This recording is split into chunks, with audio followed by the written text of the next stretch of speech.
देखते जा रहे हैं सेठ जी। हाँ अब साहब मनक के ज्यादा रीस सजा नहीं, तो फिर बुला नहीं उसे। लोगों ने कहा जल्दी जाओ। हाँ अरे जो चोर थे वो तो भाग गए, पर उनका मेन सरदार अभी वहीं सो रहा है, घोड़ा बाहर बंधा हुआ है। अब सेठ जी ने अंदर जाके देखा, सारा दुकान का सामान अस्त व्यस्त। हाँ भाट जी से तो बोलने से तो रहे, क्योंकि क्रोध आ रहा बहुत जोर से।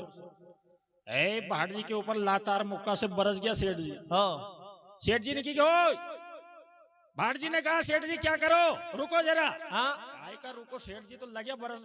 हो बोले सुनो तो सही मेरी। अरे मार क्यों रहे हो? बोले मार रहा हूं, अभी पता चल जाएगा तुझे चोरी का परिणाम क्या होता है। जय हो। चोरी करना क्या है हाँ अब जानेगा तू। हाँ अभी ठाकुर नीम दे पडियार को बुलवाऊं और थारी चाम के में नमक नहीं भरवा दूं, तुम्हारो नाम भी परमा मोदी नहीं। जय हो।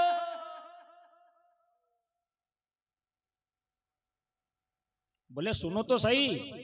अरे मैं चोर नहीं हूं, कोई डकैत नहीं हूं, तो फिर कौन हो तुम? हाँ बोले मैं चचू भाट जी हूं। हाँ चचू भाट जी? बकवास बंद कर। ये अपने आप को चचू भाट जी बताने वाले सच सच के दे, कौन है तू? हाँ सारी दुकान का सामान लुटवा दिया।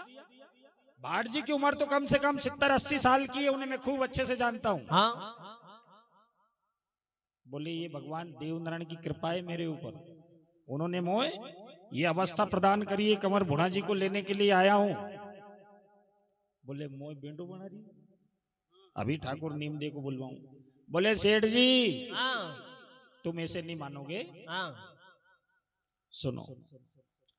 असलियत बात अगर मैंने कंवर खांडे राव से, कंवर भुणा जी से कह दी कि बगड़ावतों का लाखों का धन था उस समय का, तो मूल धन की बात तो अलग रही, पर ब्याज की बात तो अलग रही, पर मूल भी नहीं दे पाओगे। जय हो। अब भाट जी ने जैसे ये बात कही हाँ। कि बगड़ावतों के समय का इतना धन है, और सेठ जी ने डायरी में चेक किया तो बात बराबर निकली। बोले इसको कैसे पता, यानी ये चचू भाट जी है? बोले आप चचू भाट जी हो? हाँ बोले हाँ।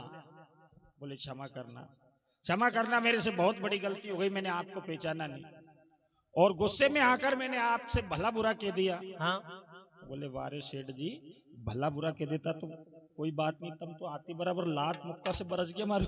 हाँ आप क्या मेरी शिकायत करोगे भुणा जी से? मैंने अगर उनसे कह दिया कि तुम्हारे बाप दादाओं का इतना धन है इसके पास, हाँ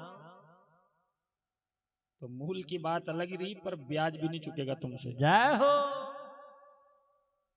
अब तो सेठ जी नरमा गया हो और शर्मा भी गया। हाथ जोड़ के निवेदन किया, भाट जी मोए मेरे से गलती हो गई, ये बात कंवर खांडे राव से मत कहना, नहीं तो वास्तव में मैं बगड़ावतों का धन नहीं दे पाऊंगा, उन्होंने मेरी उस समय में सहायता करी थी। ठीक है, पर ये बात तुम भी किसी से मत कहना यहाँ नगर में कि मैं बगड़ावतों का भाट जी यहाँ आया हुआ हूं।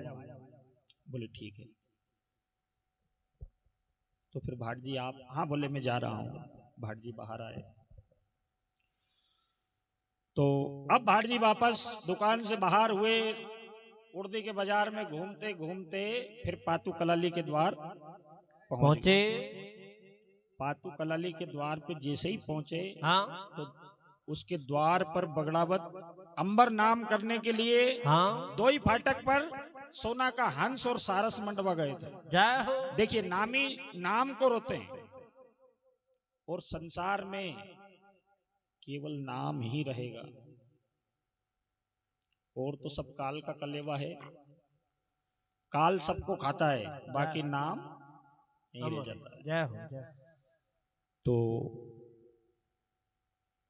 आज भाट जी ने जब बगड़ावतों की वो निशानी देखी, हे दीनानाथ, हाँ आज मेरे दातार तो नहीं रहे, पर उनके नाम की निशानी आज भी हे मौजूद है, जय हो। और आज भी मौजूद है। हाँ जिनका नाम लेने से हाँ हजारों लाखों प्राणियों के जीवन संवर रहे हैं, उनका नाम आज भी अंबर है। किस प्रकार से है देखते हैं अपन। अरे गाड्या गाड्या अरे होटला पे नाम लिखो श्री देव को